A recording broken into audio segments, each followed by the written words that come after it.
Olá, meu nome é Riene, eu sou professora do curso de agronomia. Eu escolhi, né, as ciências agrárias por uma afinidade que eu tenho desde criança. Então a gente sempre teve contato, né, na minha infância com o meio rural, não com a parte agrícola, mas com a pecuária. Então já veio, meu pai tem propriedades, já vem de herança, então a gente já cresceu dentro do ambiente agrícola. Mas mesmo assim, nesse ambiente todo, quando foi para eu escolher que curso eu iria fazer, eu fiquei indecisa entre odonto e agronomia, né? E aí na época eu lembro que meu pai, ele falava, não, faz odonto, por conta do preconceito mesmo, né, das mulheres no campo, no meio rural. E aí eu falei pro meu pai, não, deixa eu ir, né, deixa eu ficar lá um mês e depois, se não der certo, eu desisto. E aí, no fim, eu estou até hoje, né, na área agrícola e muito feliz com a minha escolha e muito apaixonada pelo que eu faço. Eu me formei, né, eu entrei na Universidade Estadual do Paraná, em Marechal Cândido Rondon, então lá eu fiz agronomia e aí depois, quando eu cheguei lá, eu me deparei com muitos amigos do Paraná, do Rio Grande do Sul, todos queriam para o campo. E eu já cheguei com a concepção que eu queria ser docente, né? Que eu queria lecionar, que eu queria ir para a área e ser professora. Nesse trajeto não foi fácil. Eu comecei a agronomia em 97, em 2000 eu acabei engravidando. Então, e aí eu tive que fazer o meu último ano de faculdade com um bebê, né? Então, o Pedro, que hoje é meu grande amor, né, meu exemplo, eu tive ele já, então no último ano de faculdade. E não foi fácil, né? Eu optei por levá-lo comigo e terminei o último ano. E eu sempre, como já falei, eu queria muito seguir a carreira docente, então aí eu fui para o mestrado. E aí no mestrado foi uma fase muito difícil, porque o meu esposo ele teve que ficar para terminar o curso.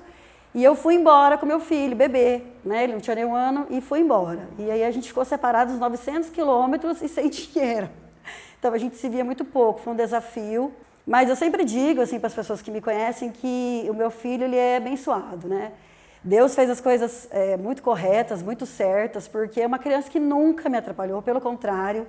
É uma criança que sempre me apoiou, me ajudou. Então, desde pequenininho, eu ia fazer minhas análises, minhas pesquisas, e ele lá sempre comigo, né? Eu costumo brincar que ele gostava dos brinquedos mais inusitados. Então, a gente fazia análise de solos, tinha uns vidrinhos, e aí esses vidrinhos se descartavam. E ele brincava com aqueles vidrinhos, né? Que vinha o mercúrio, ou ele juntava grilo, mas ele sempre estava comigo nas análises, sempre estava comigo presente para tudo, e não foi um empecilho.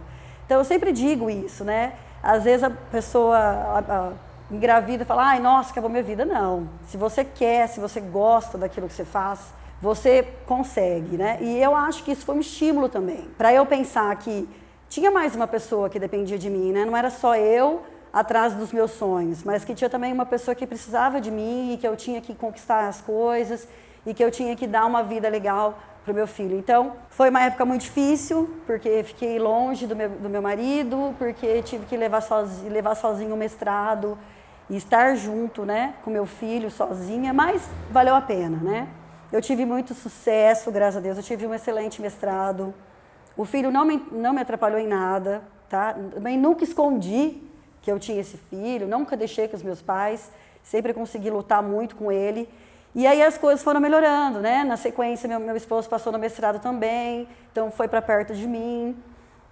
Eu fui bolsista do mestrado e tive uma bolsa muito boa, né? Que é a Bolsa FAPESP, é a melhor bolsa hoje, né, do Brasil. Isso me ajudou muito. Na sequência, eu entrei direto para o doutorado. No meio do doutorado, eu consegui passar no seletivo da Unesp. Então, comecei a ser docente da Unesp e fazer o doutorado junto. Terminando meu doutorado, então, eu fiquei 2 anos no mestrado, né? De 2002 a 2004, eu fiz mestrado. De 2005 a 2008, eu fiz o doutorado. Nesse meio tempo, eu passei no seletivo em Tangará da Serra para ser professora na Universidade Estadual, lá Unemate. Fomos embora e eu digo que a partir dali me vi como professora e também entrando na área da pesquisa. Por quê? Porque eu tive que eu orientei 38 alunos em 3 anos. Então aí foi minha grande descoberta enquanto profissional. Comecei a colher eu falo que eu comecei a plantar, semear, né, para colher no futuro. E ali foi um lugar que me fez aprender muito, né? Além de encontrar pessoas maravilhosas, com um coração enorme. Eu também consegui me evoluir enquanto profissional, enquanto mulher, enquanto pessoa, né? Lá eu tive a certeza que eu estava caminhando, trilhando um caminho que eu gostaria realmente de fazer. E aí de Tangará, eu fiquei 3 anos, e aí quando abri o concurso aqui, eu prestei, e graças a Deus, né, eu fui a segunda colocada no concurso, e então logo de cara já fui chamada para assumir o concurso aqui e ser professora, inicialmente do curso técnico em agropecuária, né, e hoje eu trabalho com os 3 cursos da área agrária, né, eu trabalho com o técnico em agropecuária, trabalho com o curso superior em tecnologia em produção de grãos e também com o curso bacharelado em agronomia. Eu costumo dizer que eu sou educadora.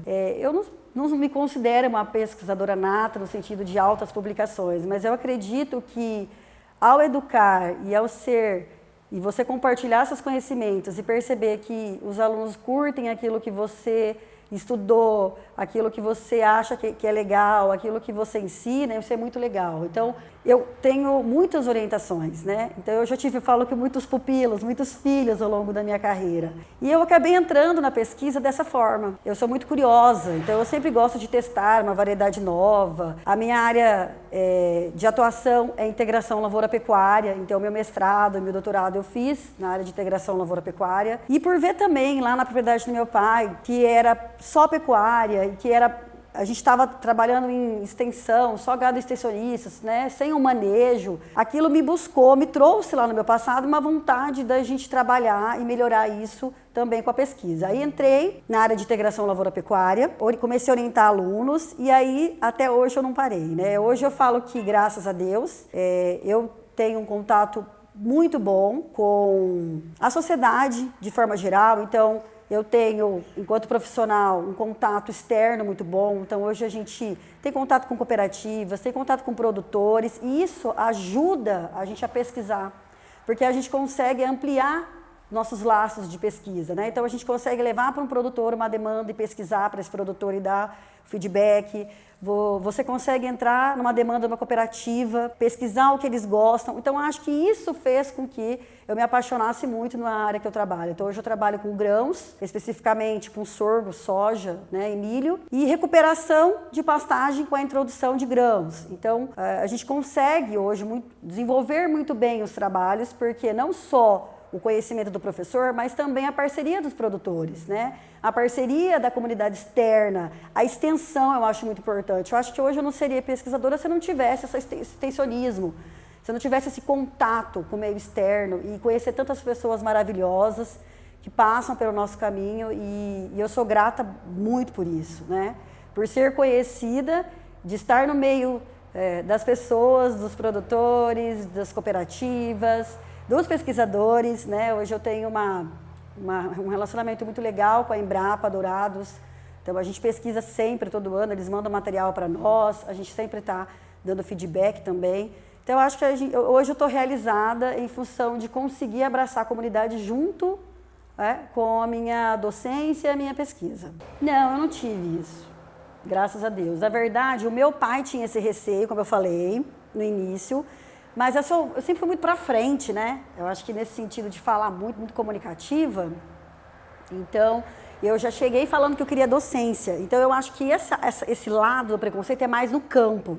É mais no caso da Josane, que é uma agrônoma de campo, que você tem que conquistar um respeito, que você tem que disputar de repente com um homem que teoricamente tem mais força que a gente no campo, sabe? Eu já fui para docência e graças a Deus, vou negar, eu tive minhas dificuldades, que eu falei, que são dificuldades pessoais, mas que eu tentava não misturar. E aí eu acho isso eu conquistei meu orientador, você entendeu? Ele falava sempre para mim, nossa, Reni, você é um exemplo de vida. Você nunca usou seu filho, porque teve outros alunos que falavam assim, professora, hoje eu não posso fazer isso porque meu filho está com febre. Aí eu não posso fazer essa análise porque meu filho não está bem. Eu nunca fiz isso. Mesmo ele com febre, eu levava comigo. Então eu ficava com febre, medicava e estava ali comigo. Então meu orientador falava isso muito para mim. Riene, você é um exemplo para mim, assim, você é de superação, você nunca usou o seu filho para nenhuma justificativa, para não fazer seu serviço, tal. E isso eu acho que eu tive muitos amigos, muitas pessoas queridas que me ajudavam, então acho que isso foi me acalentando, sabe? E aí todo mundo sempre me elogiando, eu acho que quanto mais elogio você recebe, eu acho que mais você deslancha, né? Então eu também não tenho esse preconceito, porque graças a Deus eu do doutorado, eu tive, assim, desafios, vou negar. Tipo, eu tive um orientador que quando descobriu, por exemplo, que eu ia ser professora de departamento dele, ele virou a casaca comigo, meu orientador de doutorado. Ele não queria que eu trabalhasse. De jeito nenhum. Ele falava, você não vai dar conta de ter criança, de fazer doutorado e trabalhar e dar aula aqui não mestre. Você não vai dar conta. Eu falava, professor, eu preciso, eu tenho filho para criar, eu não tenho dinheiro. Eu vivo disso. Então, esse desafio eu tive. Ele não gostava, ele não gostou que eu fui colega de departamento dele, achava que eu não ia dar conta. E ele me dificultou muito mesmo, assim. Ele me fez escrever a mesma tese, pelo menos umas 20 vezes. E ele sempre tentava me ridicularizar. E na época, eu lembro até hoje, tinha o CQC, lembra? Aí tinha parágrafos da minha tese que ele escrevia, isso aqui caberia no CQC. Ou ele falava assim pra mim, por exemplo, aí eu fui pra Tangará, e eu tava terminando o doutorado, aí eu tava só na parte escrita. Eu fiquei com tudo, pra você ter noção, eu fiquei com tudo A, com a dele ele me deu C, a disciplina dele. Isso porque eu era orientada dele.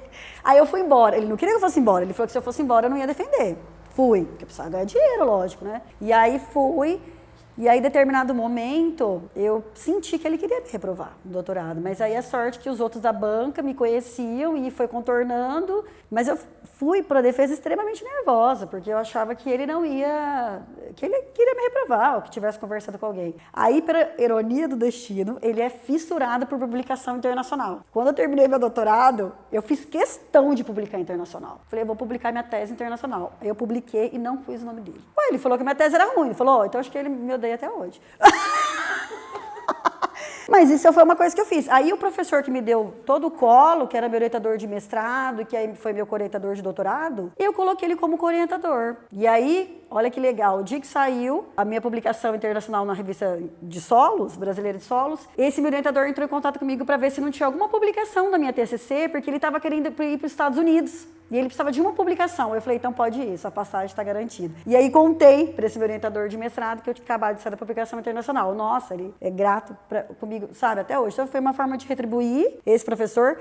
E esse outro ficou emburradão, mas também nunca me cobrou, nunca falou nada, porque ele falava que a minha tese era uma merda. Mas foi bom, porque, tipo, por ele falar que foi uma merda, aí que eu fui cada vez tentando fazer melhor e não sei o quê, né? Então, nesse sentido. E isso eu tive problemas, nesse sentido que eu falo, sabe? Que foi um desafio. E nada, e aqui no Instituto, na verdade, eu acho que foi para Karine, no momento que eu mais me senti acuada ou desafiada foi a abertura do curso de agronomia, que eu acho que eu deixei meu legado, porque foi um momento que eu tinha muitas pessoas falando que a gente era louco, que não era hora de abrir, que isso era um ego meu e do diretor na época, que era o Márcio, meu esposo, e que depois, hoje a gente está colhendo os frutos. E aí, com o reconhecimento do curso e nos melhores do Centro-Oeste, para mim, é uma sensação de vitória, de missão cumprida, de ter deixado um legado, sabe? Então, isso para mim é um motivo de orgulho imenso. Eu saber que, antigamente, para abrir esse curso, a reitora falou assim para mim, vocês querem abrir esse curso? Era a reitora Neuzinha. Ela estava num processo de intervenção de reitoria. E era muito joia. E ela falava assim, eu também vejo, professora Riene, que aqui tem condição de ter um curso de agronomia e alavancar, mas me traga informação, me traga dados, só assim eu vou liberar vocês para abrir o curso. E aí eu saí na caminhada, eu acho que eu sou conhecida hoje por isso. Fui no IBGE buscar dados, fui na época, só tinha uma cooperativa, era a Coopergrãos, fui conversar com o Mário, que era o agrônomo, pedi uma carta para ele, e ele me contou que realmente as áreas estavam expandindo gradativamente com grãos, mas que não era Nova Andradina, eram produtores do Paraná que descobriram nossas terras e estavam vindo arrendar e plantar soja. Me deu uma carta. Na época, eles exigiram uma audiência pública. Fizemos essa audiência pública. O prefeito era o Gilberto Garcia, na época. Ele nos apoiou. Essa audiência foi ótima, né? Todo mundo sinalizou, a comunidade que gostaria de um curso de agrários aqui.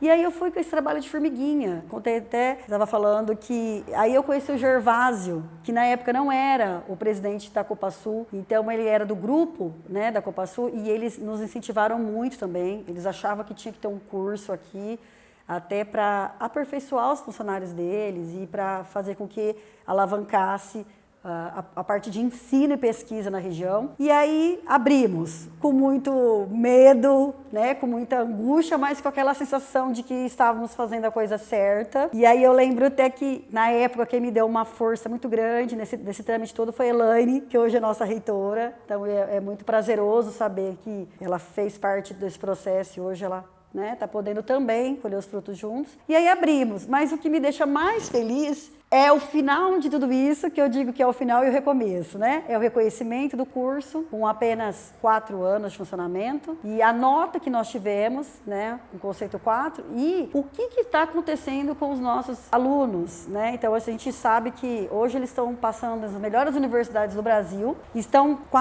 praticamente todos empregados em empresas, em fazendas, estão se destacando muito. Eu encontro os produtores, encontro os cooperados e eles vêm me elogiar. Que profissional que vocês conseguiram formar, né, dentro do Instituto Federal. Parabéns, professor. Então, acho que o fato de ter dado certo para mim, eu acho que foi uma das maiores vitórias para mim dentro da agronomia, sabe? Eu me sinto profissionalmente realizada e muito feliz de ter deixado esse legado da abertura do curso da agronomia, de ter contribuído com parte da história do campus, né? Eu falo que eu sou uma das veteranas, né?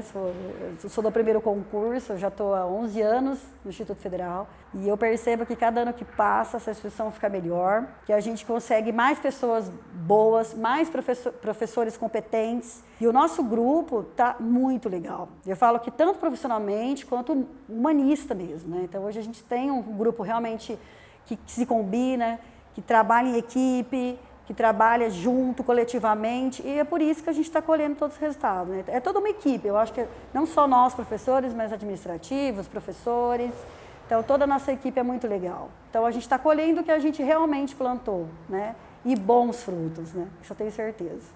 As meninas eu sempre falo em sala, né?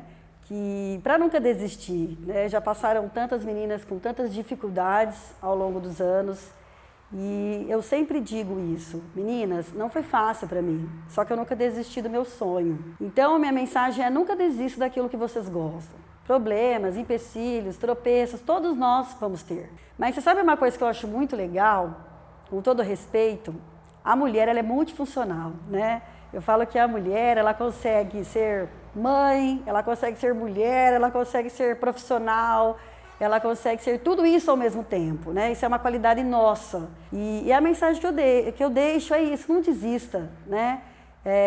Escolha uma coisa que vocês amem e toquem para frente. E sempre vai dar certo, né? Eu falo que hoje não tem esse negócio de um ser favorecido, outro não. Eu acho que isso é uma conquista. Plante sementes boas que você colherá frutos bons. Essa é a mensagem que eu deixo.